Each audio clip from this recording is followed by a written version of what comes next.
Hello and welcome back to the Talking with Apes podcast. Today we are here with episode 13, lucky number, and we will be discussing the COP26, short for Corporation of Parties. Conference of Parties. Yes, Conference of Parties, indeed, sorry. Which focuses on bringing together leaders, climate experts, and activists to discuss further climate action based on the IPCC report. The last IPCC report was released in 2020, and there was supposed to be a COP in 2020 as well. COP26 was planned for 2020, but it was postponed. I'm sorry for that. To this year, November. Because of COVID. Now we see that NGOs are asking to even further postpone the COP because they fear that due to the COVID restrictions that are still in place, speaking internationally, a lot of countries that don't have the same access to vaccinations, etc., will have trouble traveling and attending the COP, which would make it skewed to Western countries, since the COP is happening in Glasgow, Scotland. Tom, you work a lot with climate NGOs in Belgium. And me as well. We have worked with several NGOs here. 111111 is one of them. 111111 is also one of the NGOs that is now asking to postpone the COP. And how do you feel about it? Like, COP is basically the meeting of the Conference of the Parties. It's the meeting of the parties. In this case are all the countries of the world and other important organizations. So it's bringing together scientists, activists, and politicians. The fact that they want to postpone it, I think, is a question that to answer it, we need to consider what it has done so far. I would argue, I first and foremost, because I know I'm going to probably piss off people that are going to listen, especially climate activists that are going to listen. I first want to make clear that yes, the conference has done good.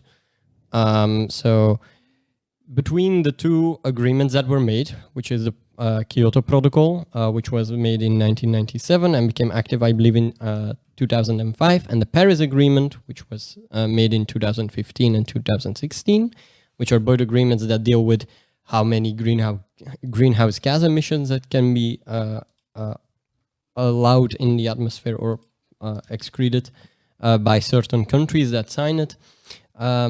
Between those two agreements, the conference has made a difference. Let me state that very clearly. It has. Without the conferences, we would probably have seen like a temperature rise of 4.8 degrees Celsius, which is almost as bad as you can get it.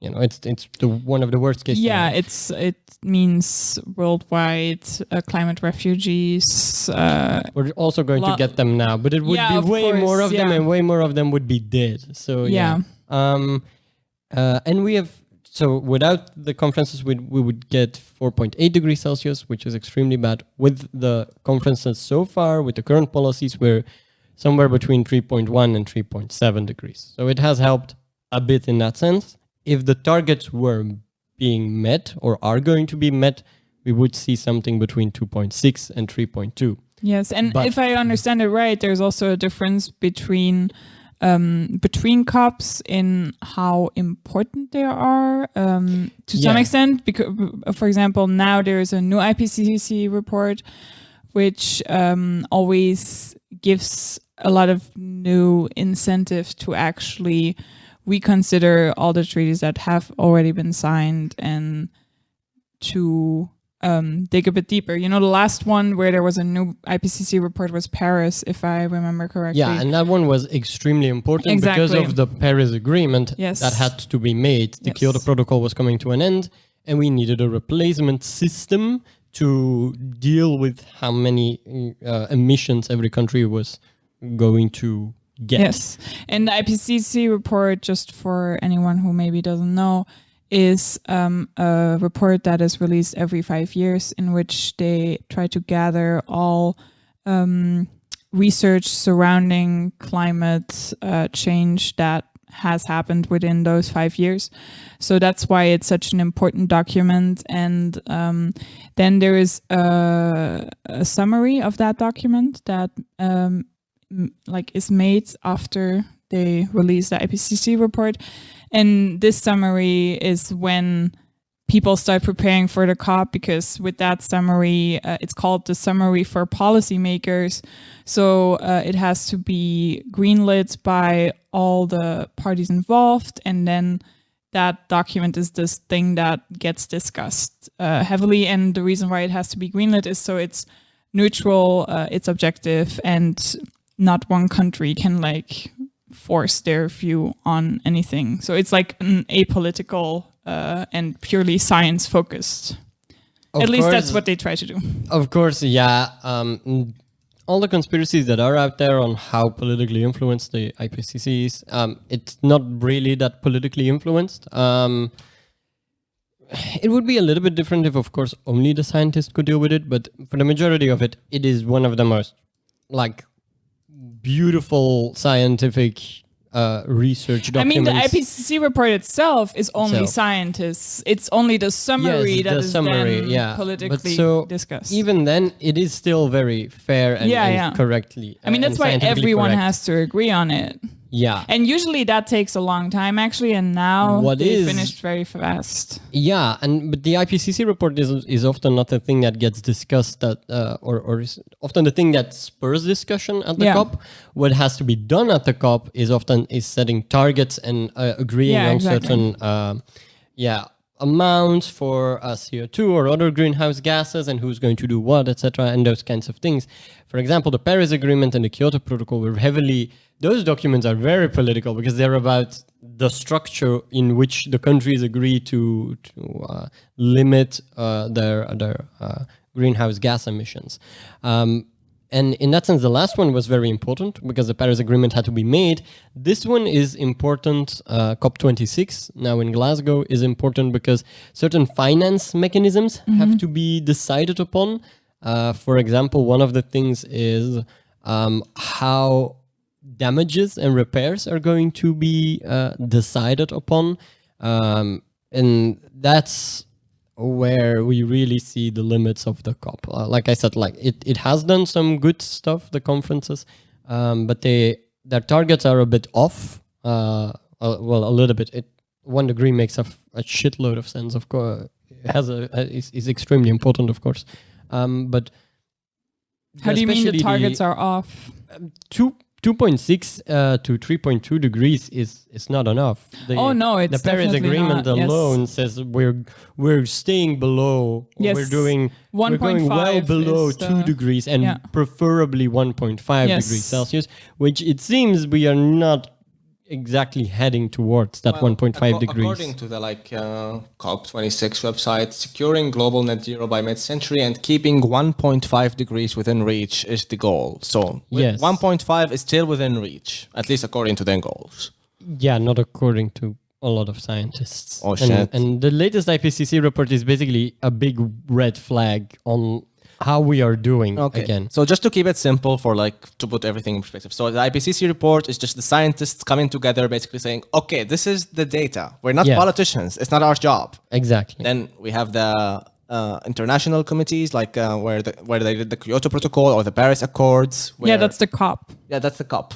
So just for the people out there who are like, but the IPCC is influenced by politics. It's literally not their job. It's literally their job to collect the data, make this is the science, this is where we're headed. What was the thing with the Kyoto Protocol? Basically, before the IPCC before the Kyoto Protocol was basically, it was 1996. There was still debate about the idea, is climate change a thing? At the time, it was called global warming. That's the name we decided upon. And is carbon, CO2 emitted by humans, the culprit of this rising temperature? And that was the Kyoto Protocol, basically.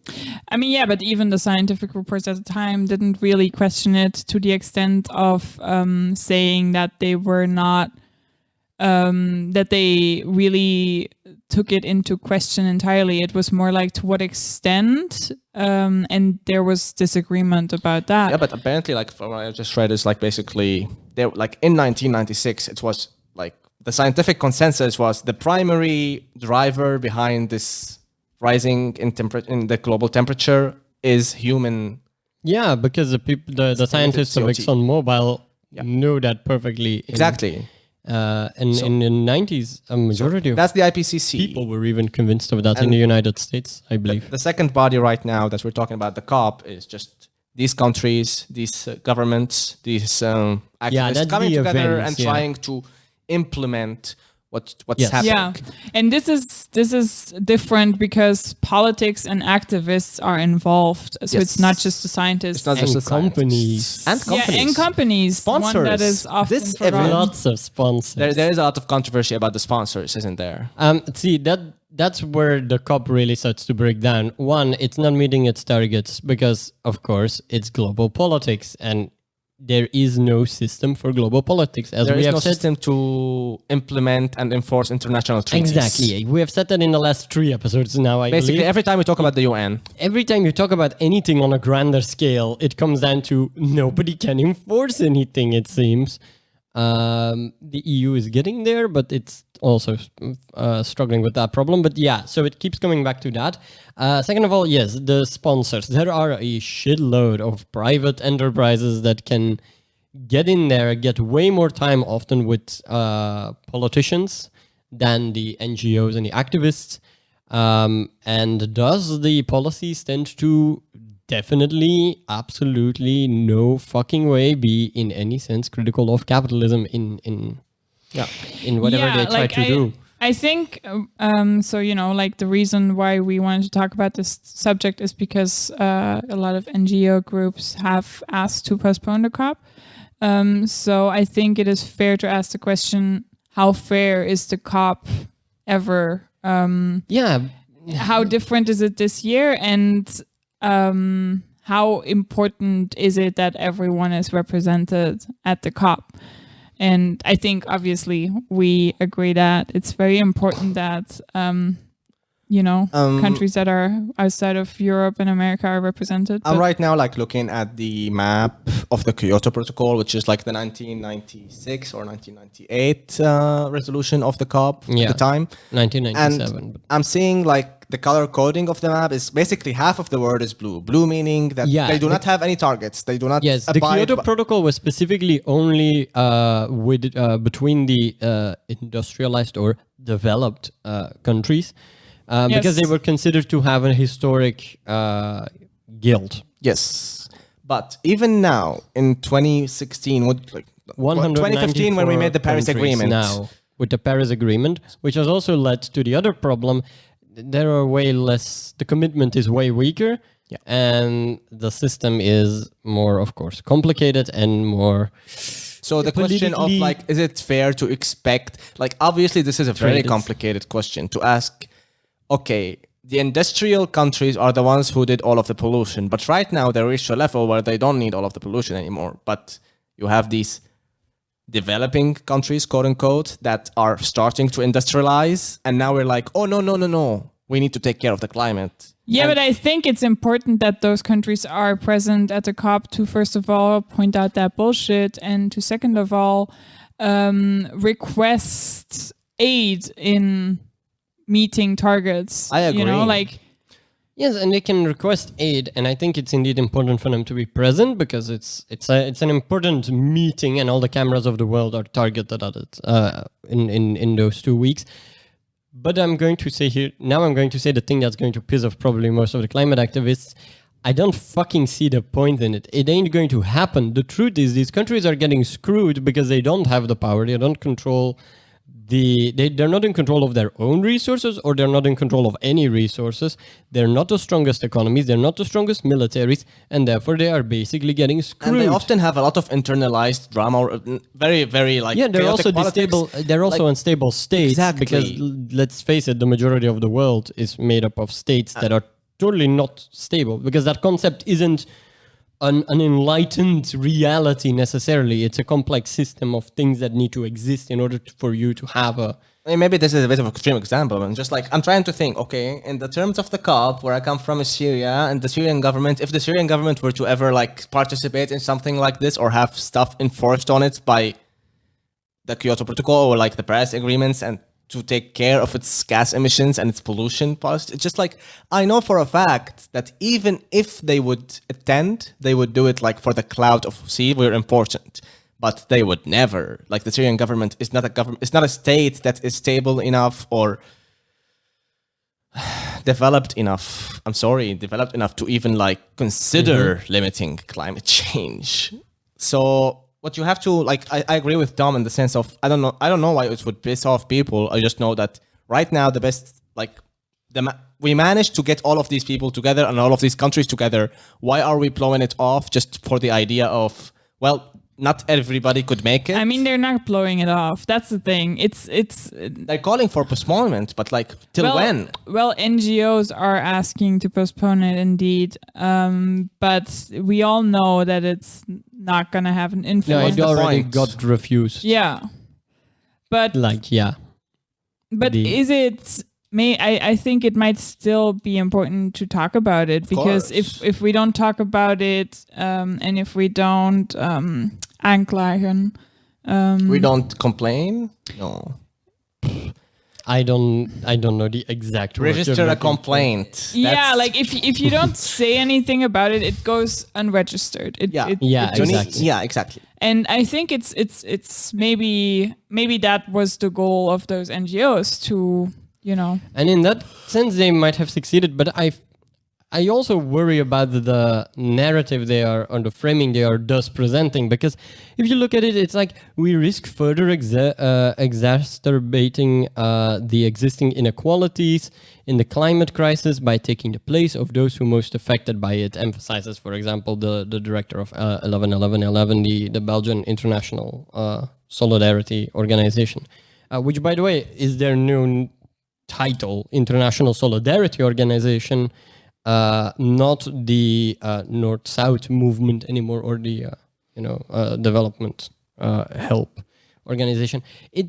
And what he's saying does make sense. Yes, but it's already happening, because the US and the EU are never going to agree to a system that would be actually fair, that would treat the damages and the losses as to concerning who is responsible for them. They will never agree to a system that is going to have them pay the damages and losses according to the emissions they have excreted in the past and in the present, because that would be an economic disaster for them.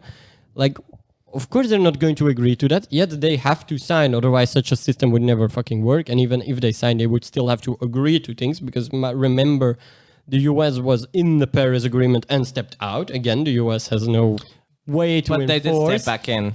Yeah, now they got back in. But the entire thing is a club of, goodwill. It's about goodwill. Yeah, it's good faith and goodwill. So I'm sorry to say it, but I'm sometimes a bit fearful of the narrative that you get with NGOs, where everything is about fairness, and they seem to, not acknowledge the fact that there is a certain power play going on here, and people, I think, should be aware of that power play, so they can understand that it's not going to happen between the states. It's not going to happen between some representative democracies in Europe, the American Republic, and some dictators here, a leftover monarchy in Saudi Arabia, for example. They're not going to do it.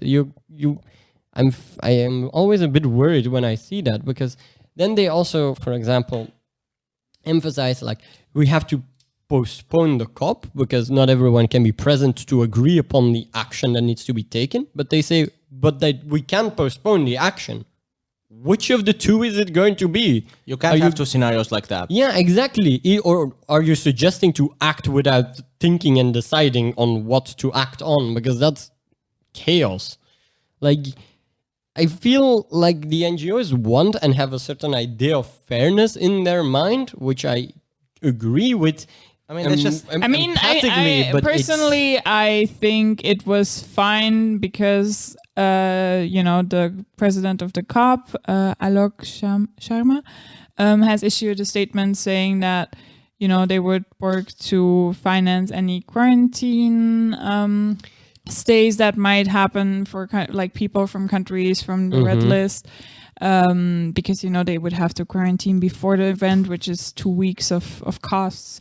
The British government has offered to pay for if they would have to quarantine after because they tested positive or something, and they will provide vaccinations, free vaccinations for anyone who wouldn't be able to get vaccinated otherwise in their home country. And I think that's good. I think that's exactly what the NGOs are complaining about in the first place. The fact that it is unclear how the UK is going to provide those things. It is. But I mean, the UK says, yes, we're going to do all these things. We're going to provide the vaccination. We're going to provide the thing. But the NGOs are exactly complaining about the fact that they don't see it happening.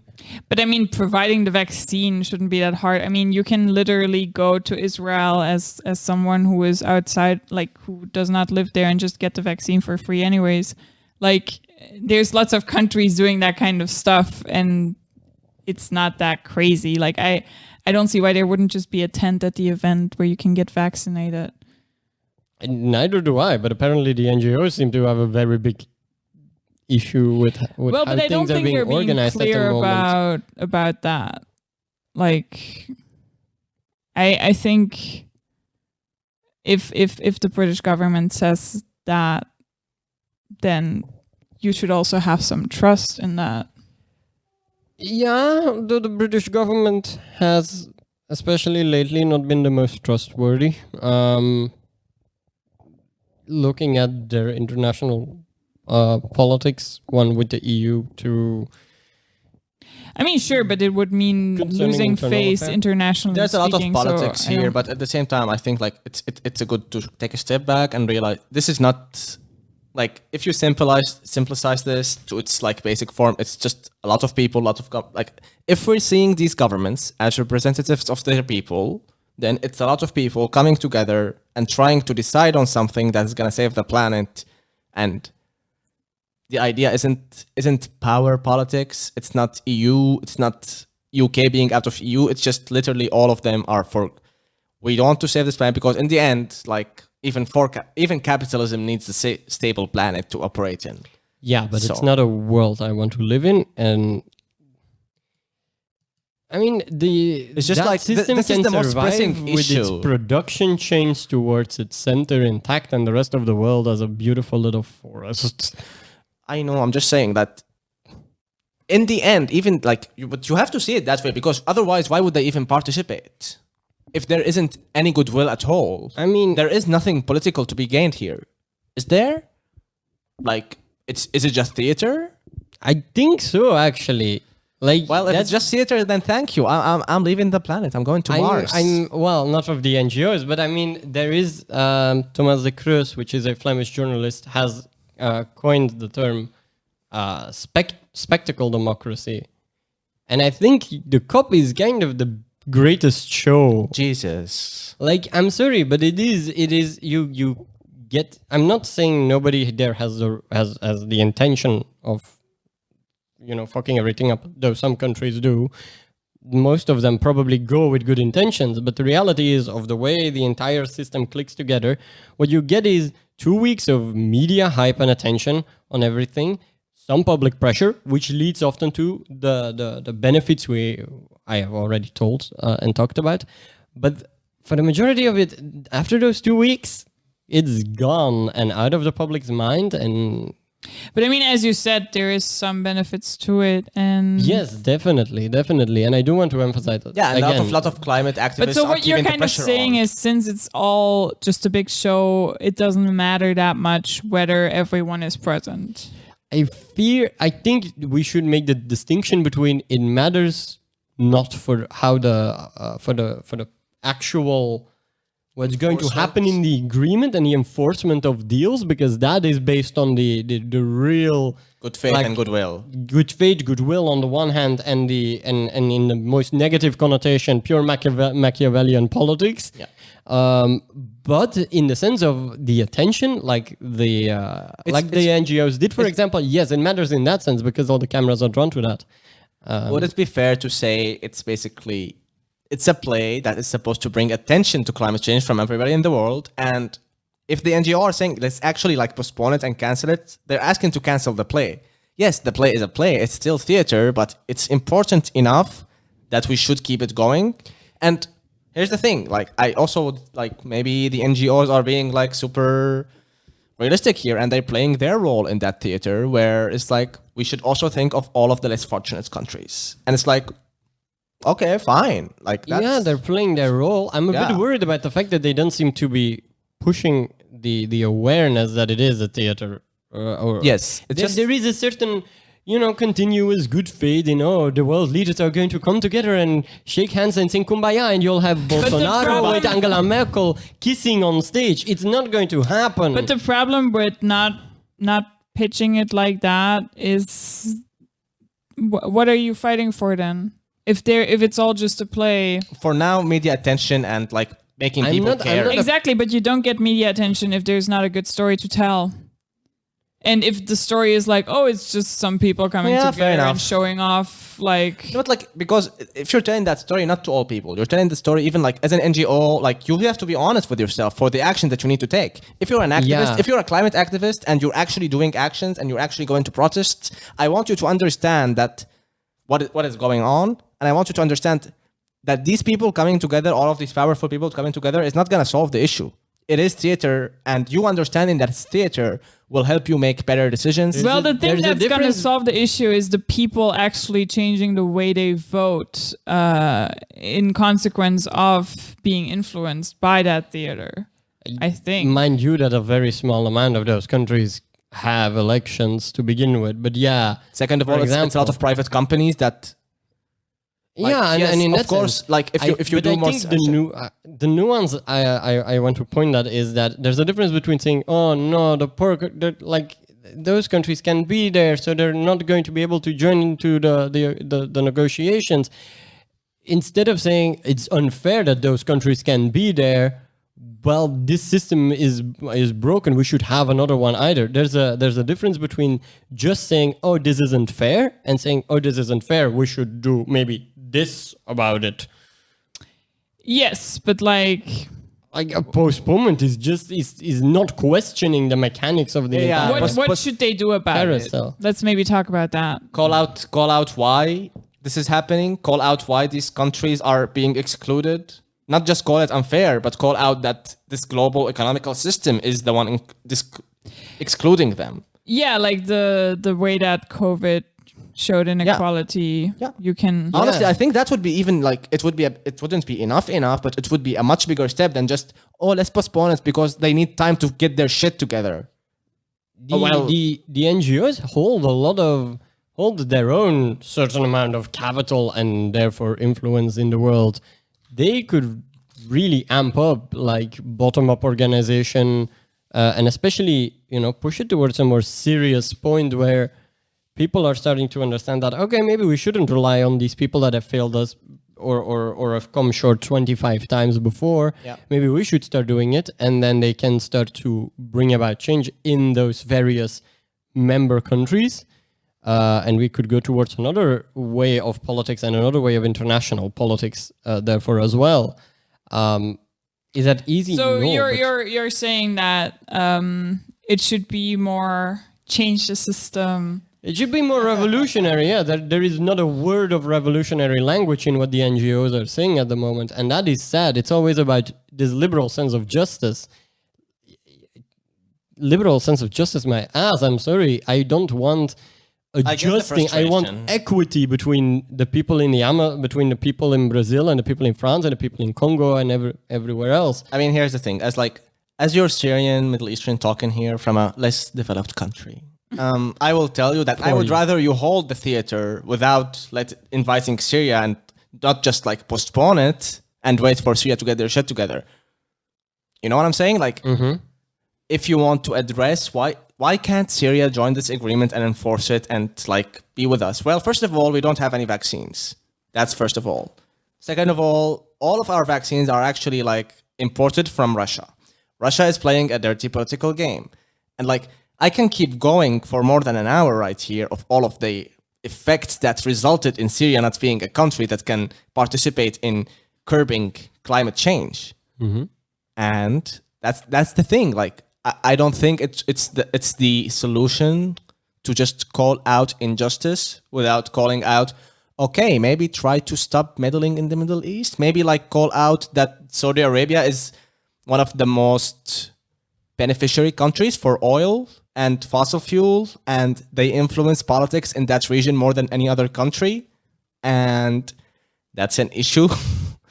Like, did you know Saudi Arabia is one of the like, yeah, I'm getting off topic here, but Saudi Arabia is one of the countries that sold the most weapons to like jihadists in Syria and Iraq. And it's like there you go. Like, honestly, I know it sounds unrelated, but if an NGO is complaining about why an African country or a Middle Eastern country can't join the climate change movement as well, this is the reason. And you need to call it out. You need to call out Americans making deals, Americans weapon manufacturers basing their politics based on their deals with Saudi Arabia.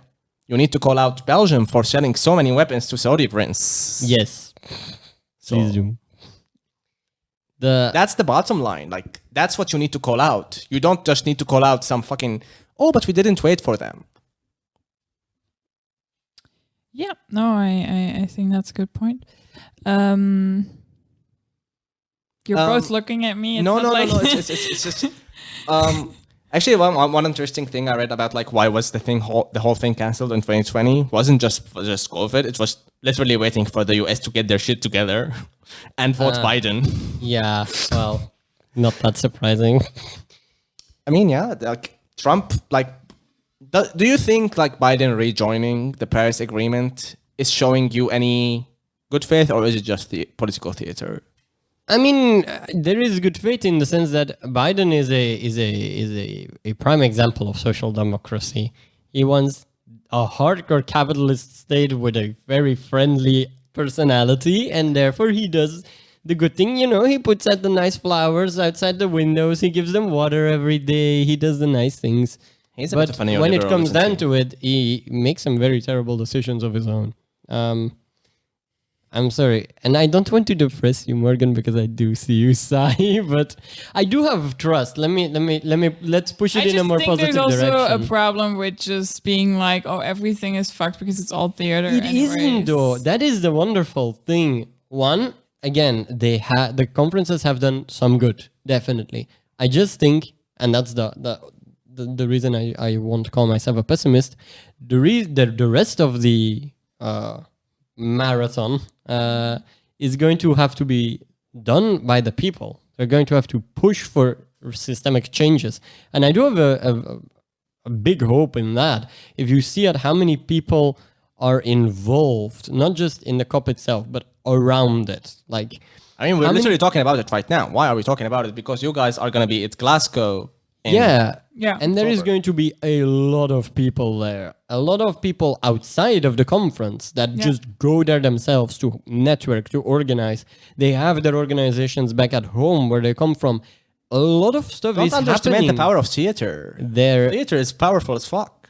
Yeah, and don't underestimate how many people are getting actively involved in the issue and are already dealing with stuff. But the problem is, like you said, it's these private parties that get more face time with these decision makers. And But then even that is coming more and more under fire. And thankfully. Thankfully, yeah. But that is also, again, a sense of where you should put hope. Yeah, there is a lot of hope. This is Like, not all doom and gloom. It actually is moving in the right direction, and we have moved in the right direction. The importance is now, I think, on emphasizing that we need an extra push, and then that extra push is just not gonna come from where it came. I mean, before yeah, it. I think it's important to realize that this is the last COP that is also paired with an IPCC report. Before the big. This is the last IPCC report that will have a real influence on how many degrees we rise, because But that is, I think, more pessimistic. Isn't I that think just the that's- science? Literally just I the think science? that's just basic science. Only if you look at these targets, which the and the targets are important, but we can be blinded by the targets. Every fucking degree of difference is going to help, even if it's Of course, yes. 0.1 degrees. Yes. It's still gonna have a world of difference because those little numbers have a very big impact. So I would, But I would do be think careful it's with but I think it's important to, of course, not say this is the last thing that counts, but to say if you want to keep it to less than 2 degrees, yeah, this the is- gap is closing. this is the Like, gap. Like highlight the the gap urgency. is closed. like we're just like what Morgan is saying. Like it's urgent. It's Yeah, but it will be will always equally be or more urgent afterwards, and it was equally or more or less urgent before. That's kind of the issue at hand, and I don't want to speak against you all the time, but in this episode, You're not speaking against me, but Okay, like but- we're just throwing ideas around. Come on. no, I just like, I mean, before when I said like we would have to vote to change this as people, you said that, oh no, it's all just here there. And now you're saying, oh no, we have to be hopeful and we have to make the change. Yeah, in the sense that this system, It's not just- this system is a spectacle, and it's going to go through its routine, and in the end, there's always going to be a certain amount of disappointment, as there has been with the other ones. That is what's going to happen, and I think people should prepare for that, so as to not, feel even worse. But there is. But the question is, should we accept disappointment at this point? No, I don't think so. I think the time for disappointment with this is carousel, really... yes, but not with what's happening itself. The IPCC report should not disappoint you. I mean, the IPCC report is just frightening. It is. Yes. I mean, if you look at what's in there, like it's heat waves and floods that usually happen every 50 years, occurring every 5 years, stuff like that. It's not pretty if you go up enough degrees. Yes. It's messed up. But I feel like we need to, like, I know this is a bit off topic too, but we need to address this. So, do we need to address people who deny the existence of climate change anymore? No, we don't. We don't. It's like also something that the IPCC report has changed now. They use this really weird word, but like they basically for the first time said that it is undeniable, but they use like this fancy word for undeniable that I forgot. Fucking scientists. Yeah, there's a certain amount of categories. Yeah, For like, it's undeniable that climate change is caused by humans and that it is the caused by oil and fossil fuels and all that, and that this Greenhouse emissions too. Yeah. yeah, and that this is So we something don't that need to has to be address that. solved within the next 10 years. Like they just- said that like before they were always like, oh yeah, it is almost completely certain. And now they said it's undeniable. I know that. And just like what I'm asking is, I feel like I didn't explain myself well, is like, do we still need to make sure that, like, do we need still to invest in the idea of we need to convince people that this is happening? Because people are going to influence politics, and these politics are going to come to and be like I know for a fact, you a lot of always people. need to continue the propaganda. There you go. But please give up on the liberal idea that you're going to convince them with the rational argument, etc., etc. It ain't gonna There's happen. just this whole thing it's not of how like, humans work. Like I know, yeah, I'm sad to say this, but I know a lot of my relatives who would be like, I would discuss climate change with them, and they would be like, yes, we are raising the temperature of the planet, but this is the natural life cycle of the planet, and what we need to do is just to stop messing with it. So we just keep doing our own thing, and it will balance itself out. I mean, yeah, it will kill humans off, Yes, and then that's what they don't the understand. planet will go back Ugh. to balance. Like, It's like the planet is not going anywhere. The planet is gonna stay here.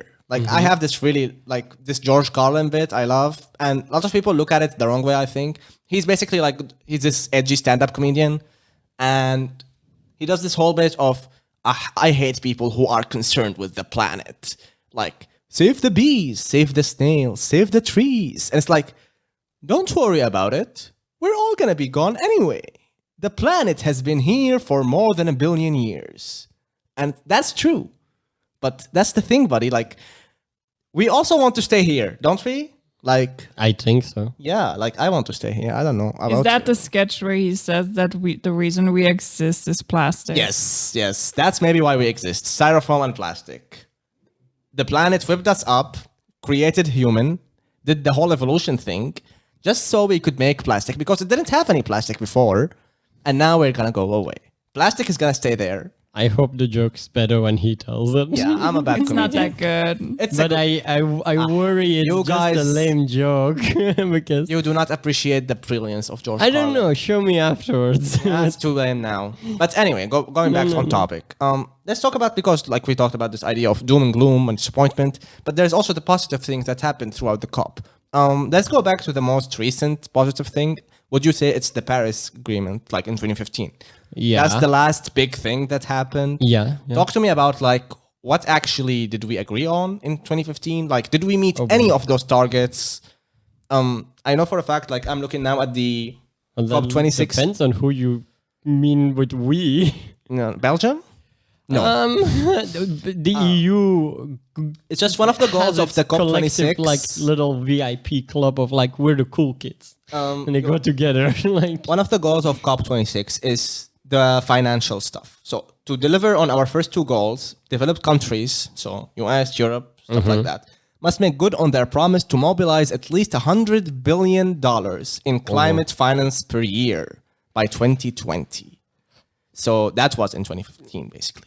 what's going to happen in what was supposed to happen in 2020 was, and is going to happen now, I imagine, is the countries are going to present their plans. So, do we have plans? Yes. The EU with its Green Deal, and the Americans with their Green New Deal. I don't know if the Russians have come up with some. Is the deal- American with thing some actually deal happening? I or thought they were something. hating on it still. Wasn't that AOC thing? Yeah, but I imagine the Americans are going to present it nonetheless. I'm not sure if it's already approved indeed. I don't think it is. They might try and get it shoehorned or pushed through the Senate at some point before the COP so they can show it off. There is also the infrastructure bill, which I believe has been approved. In the US? Yeah, I'm not certain completely. I'm really not sure. Anyway, there are plans, yes. Then the next thing will be up till 2024 to implement those plans and report on the action transparently. Transparently. That's With the an keyword emphasis there. on transparently. You can't see Tom's eyes, but he's making like the big eyes. This is a keyword. This is a keyword, transparently, because the militaries are currently not included in this agreement. Oh, really? Yeah. So the military can like do all of the emissions it wants. It doesn't all count. of the emissions, they don't have to disclose it as a country Are we because also that would talking be about- a national security Are we also issue. talking about weapon manufacturing? About what? Weapon manufacturing. Yeah. Does that count as military? I think so. I don't think because it's production. It would have to be Ah, included. yeah. See. But using weapons, Yeah. Yes, all the driving oil the somewhere, U.S. military flying uses. somewhere, that all takes a lot of energy. So Cryptocurrency at production. That's the real climate killer. Some Elon Musk jokes for you. yeah, not the emphasis on the digital transition is another. I mean, to be fair, making the internets work does require quite some energy, and does, that it is does. something that is not discussed. But I think if we're looking at like what we need to eliminate first, the internet would be one of the last things I choose. I think we should eliminate. Don't say that. Like, don't underestimate the cost. Do you want to delete Karen's cat videos, Morgan? No, of course not. But like, We need those cat videos. like for example, I think it was Norway that started to use excess heat or something to generate energy that would make their internet like super green or something. Oh, very interesting. Or like natural, like, you know, they had these geysers or something that they used for they had something fancy to make their internet fully green in their capital city, which I do think you know is important, and they saved a lot of energy on that. Definitely something to think about. Thinking about making our technologies much more sustainable than they currently are. And especially because the internet is a inherently decentralized technology, it's very difficult to control it. Like you have to basically cut it for. I mean, if big you're talking place. about the hardware, like the servers behind these internet that's thing, what I'm talking I mean, that's not that decentralized as you would think. No, It's- but it's like the- literally 8 servers around Yeah, the world yeah. that are. No, it's not. yeah, but No, like Belgium alone has several like Yeah, it's I don't know. Database I don't remember the servers. it right. requires its own episode. But it definitely is a more decentralized technology than, let's say, a cable telephone line, you know, which you can easily cut. to be honest, actually, like the servers are so few that it's actually pretty Really? centralized. Yeah. It's Oh, whoa. and they're extremely high security. Like Like it's only 8 people that have all of the keys. Basically. yeah, it's crazy. pretty insane. The Oh, you're internet is talking about like the servers of the internet. but Yeah. that is not. That's is the what we're talking that's about. the That's the stuff that open web alone. No, does that also include the dark web? yes, it's yes. the internet. I mean, like you What need the to. fuck? You I can't mean, store stuff anything if you that don't- starts with www dot is on that. Yeah, but even there is the dark- also darknet, there the is dark- also a certain amount which doesn't start with www. Basically, all of the dark web does. I mean, honestly, Really? maybe I am a bit outdated there. I don't know. Me neither. I am not the ICT We do need to person in the start group. wrapping up.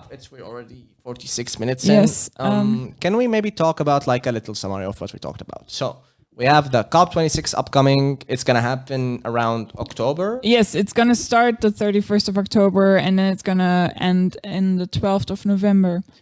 Great. Yeah. We will have a lot of politicians, a lot of governments, a lot of NGOs coming together, trying to, according to the website of the COP26, their goals is basically to secure financing, make sure that everybody's on the same page, Yes. start to finalize the Paris rule book, which is like the Yeah, Paris so the financial rules, for example, are Basically. like the last little things that need to be discussed and agreed upon. and it's gonna be that's the goal. We need all of these people to be on the same page about implementation of the Paris Agreement in 2015, and Yes. to try to keep the 1.5 degrees target. So keeping the Yes. temperature of the planet below 1.5, above what it was pre-industrial times, within reach, which is not impossible. Yet. No, scientifically it's not. It's not yet. And that's what's gonna happen in the COP. We have all of these governments, we have all of these private companies. We also have a lot of NGOs and activists going. We actually have Morgan and Tom going there around the same time. We're probably gonna be doing a podcast episode around it, but we're gonna do it in a satellite way. It's gonna be a special episode. It's gonna be Satellite way. That sounds way more fancy than what it is. yeah. I mean satellite in the sense of like not in Feels the like same we're going to room. have to dial up or something. Yeah, we have our own Satellite internet setup. Yeah. It's in the shape of a giant ape. So Yes, the reason why you exactly. guys are going is basically you want to be part of that conversation. You want to Yes. try to influence what's happening there, even though we talked about it's theater, but that doesn't mean that we need to be pessimistic about it. That doesn't I mean mean, I think Thunberg summarized it pretty nicely Greta, when yeah. she was there. She said, you know, we have not come here to beg world leaders to care. You have ignored us in the past, and you will ignore us again. exactly. We have come here to let you know that change is coming, whether you like it or not. The real power belongs to the people. I think that's the lesson I want to basically continue focusing on regarding the COP and the conference. Yeah, I think that's a nice one to end it on. I think so too. I think that's really the message of the whole thing. We are a bit maybe jaded with how the world governments and the world leaders ignored all of our pleas before. Honestly, I'm not jaded. I'm excited for the next 10 years, and this is kind of, the thing that decides the future of humanity, quite literally. I feel like we should play the years and years of music now. Like, I'm excited for the next 10 years, and then the music starts. Oh my God, a montage of 10 years of like climate wars. No. Keep it positive. Yeah. Okay. I mean, even for the pessimistic people, what I'm saying is even the pessimistic people are trying their best. And I really think that's something worth applauding. That someone is like a bit like jaded, but they still believe that this is what needs to be done and they still do it. Yes. Okay. So see you guys next week with the next topic, and see you in November with a special topic about the COP, from the COP. Yes. Yeah. Bye. Bye. Subscribe to the channel.